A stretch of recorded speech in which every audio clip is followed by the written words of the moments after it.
Hello everybody! So I wanted to make this video mainly for those of you who are going to take the A-levels soon.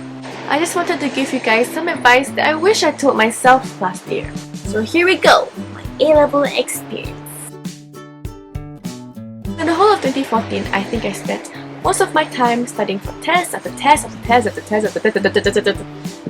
You get the point. Right now, I think it's term 2, where you get to spend most of the time with your CCA preparing for competitions or performances. And honestly, I feel that this was the highlight of my whole life in JC. But the worst thing about term 2 is realizing that you have to let go of your CCA at one point. Really enjoy it while it lasts, but unfortunately, the reason why I went to JC is ultimately for the A-levels. So after I stepped down from my CCA and June holidays started, I had to accept that my life for the next few months would just be me in front of a desk studying. And as much as we love to complain about how stressful life as a Singaporean student is like, my first advice to you is to just deal with it. You have to learn to accept that it's just a phase that we have to go through in our teenage life to get to wherever we want to be in the future. I always remind myself this quote that says, sacrifice who you are today for what you become tomorrow. So I really think there's no use to just complain and complain, because that's just gonna waste your time. So yeah, June holidays was not a holiday at all.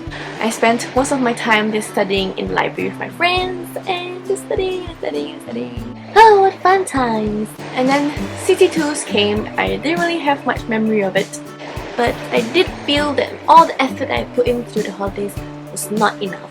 After CT2s, we finished learning the entire syllabus, and then we had to jong. We had to prepare for prelims, and let me tell you, prelims was a horrible experience. Prelims was the last exam we took before the A-levels.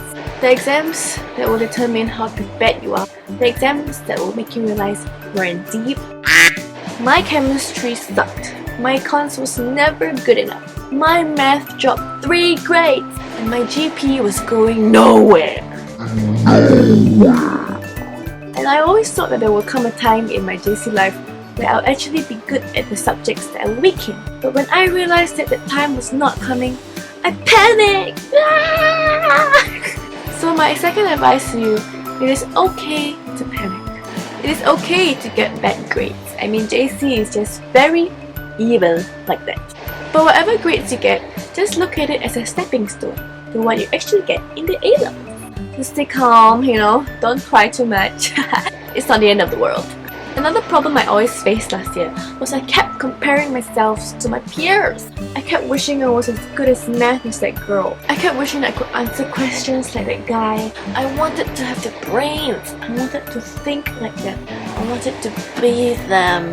And then I started to hate myself for how bad I think I was. I've been there, and something that I feel is inevitable. Although it is normal to compare yourself to others, my advice is to not let those feelings get the better of you. Don't be so dumbed down by it.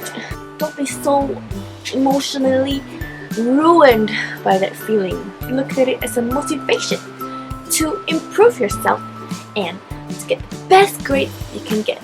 So once prelims was over, my life was basically this. I went to school for lectures, for tutorials, and after school I went to the library to study, and then when I went home, I studied again. And as boring as that sounds, I think it is really good to have a routine. That is my fourth advice to you. Having a routine will condition your body and your mind, get used to doing things every day, and that will make you productive. Apart from having a routine, I also had a planner. This is something that I adopted since the O-levels to organize the things that I want to do every day. I write them down in pencil because my plans always fail, and it would be easier if I could just erase it and change it every day. And then the last day of school came. We had a farewell assembly, and things got a bit emotional, but it was also a sign that we are left to fend for ourselves until the actual A-level. So the first thing I did once school ended was I eliminated all my distractions. Instagram was a big distraction for me at that time. I always use it as a medium for procrastination and just waste my time instead of getting things done. So I deleted it off my phone for like 5 weeks and it was good. My other advice to you is to reduce the tangibility of whatever that is distracting you. So what I did was I turned off my phone notifications so I won't be tempted to unlock my phone and just waste my time on it. So for the next couple of weeks, I just preferred to stay at home and study.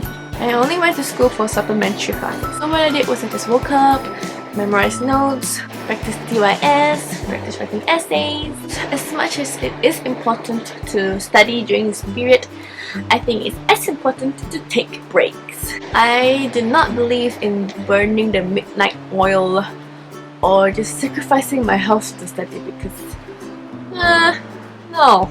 So how I took breaks was I spent quite a lot of time on YouTube. I just watched like videos to just relieve my stress, you know? You can relieve your stress in whatever way you want. We are students, not robots, so make sure you have enough rest. So this is my A-level timetable. As you can see, in the first week I had GP, Bio, BMAT and Math in the same week. It was pretty stressful, but my mother gave me the advice to look at each subject in each exam day by day and not be affected by how well or how bad you thought you did for the previous exam. On my third week, I had chemistry and econs on the same week, and these two are my worst subjects. What I did was I deleted YouTube. But since it was only for a few days, I thought that this short-term sacrifice would be worth it. For this period of time, I really focused all my attention into these subjects.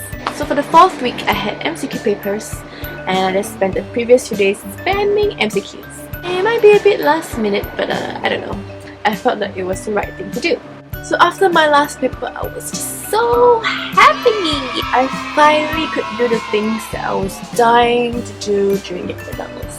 I got my own laptop, I got my own camera, I started a YouTube channel, I traveled to Europe. So this was my A-level experience. It is temporary, you can get through it, and you will get through it. Don't lose sight of what A-levels is actually about.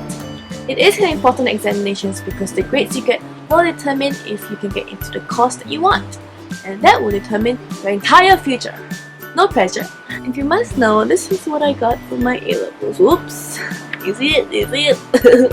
Although I did get a perfect score, I feel that it is a joke. I know of many people who are very smart, very intelligent, and can go really far in their lives. So how well you do for the A-levels will not ultimately determine how well you do in life, because life is up to you. There's a lot more to a person than what is written on this stupid piece of paper. Study with motivation, study with determination, and study with patience, and hopefully you'll get the results that you want. I hope that my advice has helped you in one way or another. If you want any more advice regarding the A-levels, feel free to just contact me and I'll be so happy to help you. If you like this video, and subscribe to my channel if you want to see more. All the best, you guys! Bye bye everybody! Bye bye!